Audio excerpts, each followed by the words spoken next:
Treasure Island, by Robert Louis Stevenson. Chapter 23. The Ebb-Tide Runs. The Coracle, as I had ample reason to know before I was done with her, was a very safe boat for a person of my height and weight, both buoyant and clever in a sea-way, but she was the most cross-grained, lopsided craft to manage. Do as you pleased, she always made more leeway than anything else, and turning round and round was the manoeuvre she was best at. Even Ben Gunn himself has admitted that she was queer to handle till you knew her way. Certainly I did not know her way. She turned in every direction but the one I was bound to go. The most part of the time we were broadside on, and I am very sure I should never have made the ship at all but for the tide. By good fortune, paddle as I pleased, the tide was still sweeping me down, and there lay the Hispaniola right in the fairway, hardly to be missed. First she loomed before me like a blot of something yet blacker than darkness. Then her spars and hull began to take shape, and the next moment, as it seemed, for the further I went the brisker grew the current of the ebb, I was alongside of her hawser and had laid hold. The hawser was as taut as a bowstring, and the current so strong she pulled upon her anchor. All round the hull in the blackness the rippling current bubbled and chattered like a little mountain stream. One cut with my sea gully and the Hispaniola would go humming down the tide. So far so good, but it next occurred to my recollection that a taut hawser suddenly cut is a thing as dangerous as a kicking horse. 10 to 1, if I were so foolhardy as to cut the Hispaniola from her anchor, I and the Coracle would be knocked clean out of the water. This brought me to a full stop, and if fortune had not again particularly favoured me, I should have had to abandon my design. But the light airs which had begun blowing from the southeast and south had hauled me round after nightfall into the southwest. Just while I was meditating, a puff came, caught the Hispaniola, and forced her up into the current, and to my great joy I felt the hawser slacken in my grip, and the hand by which I held it dip for a second under water. With that I made my mind up, took out my gully, opened it with my teeth, and cut one strand after another, till the vessel swung only on 2. Then I lay quiet, waiting to sever these last when the strain should be once more lightened by a breath of wind. All this time I had heard the sound of loud voices from the cabin, but to say truth my mind had been so entirely taken up with other thoughts that I had scarcely given ear. Now, however, when I had nothing else to do, I began to pay more heed. One I recognized for the coxswain's, Israel Hands, that had been Flint's gunner in former days. The other was, of course, my friend of the red nightcap. Both men were plainly the worse of drink, and they were still drinking, for even while I was listening one of them, with a drunken cry, opened the stern window and threw out something which I divined to be an empty bottle. But they were not only tipsy, it was plain they were furiously angry. Oaths flew like hailstones, and every now and then there came forth such an explosion as I thought would surely end in blows. But each time the quarrel passed off, and the voices grumbled lower for a while, until the next crisis came, and in its turn passed away without result. On shore I could see the glow of the great campfire burning warmly through the shoreside trees. Someone was singing, a dull, old, droning sailor's song, with a droop and a quaver at the end of every verse, and seemingly no end to it at all but the patience of the singer. I had heard it on the voyage more than once, and remembered these words. "But one man of her crew alive, what put to sea with 75? And I thought it was a ditty rather too dolefully appropriate for a company that had met such cruel losses in the morning.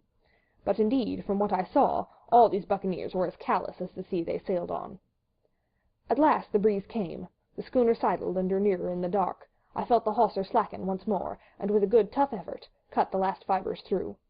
The breeze had but little action on the Coracle, and I was almost instantly swept against the bows of the Hispaniola.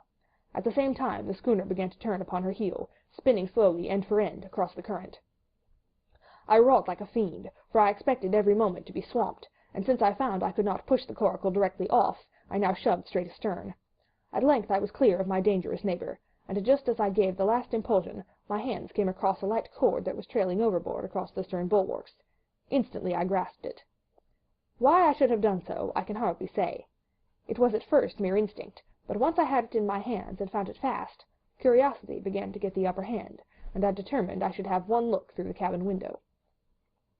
I pulled in hand over hand on the cord, and when I judged myself near enough, rose at infinite risk to about half my height, and thus commanded the roof and a slice of the interior of the cabin.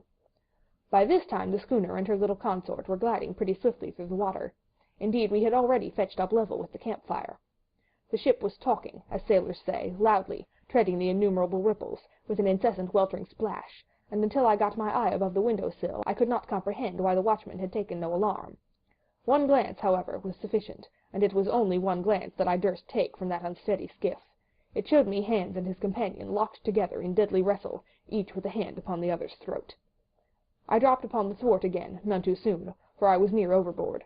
I could see nothing for the moment but these two furious and crimsoned faces swaying together under the smoky lamp, and I shut my eyes to let them grow once more familiar with the darkness. The endless ballad had come to an end at last, and the whole diminished company about the campfire had broken into the chorus I had heard so often. 15 men on the dead man's chest, yo-ho-ho and a bottle of rum. Drink and the devil had gone for the rest, yo-ho-ho and a bottle of rum. I was just thinking how busy Drink and the devil were at that very moment in the cabin of the Hispaniola, when I was surprised by a sudden lurch of the coracle. At the same moment she yawned sharply, and seemed to change her course. The speed in the meantime had strangely increased. I opened my eyes at once. All round me were little ripples, combing over with a sharp, bristling sound, and slightly phosphorescent. The Hispaniola herself, a few yards in whose wake I was still being whirled along, seemed to stagger in her course, and I saw her spars toss a little against the blackness of the night. Nay, as I looked longer, I made sure she was also wheeling to the southward. I glanced over my shoulder, and my heart jumped against my ribs. There, right behind me, was the glow of the campfire.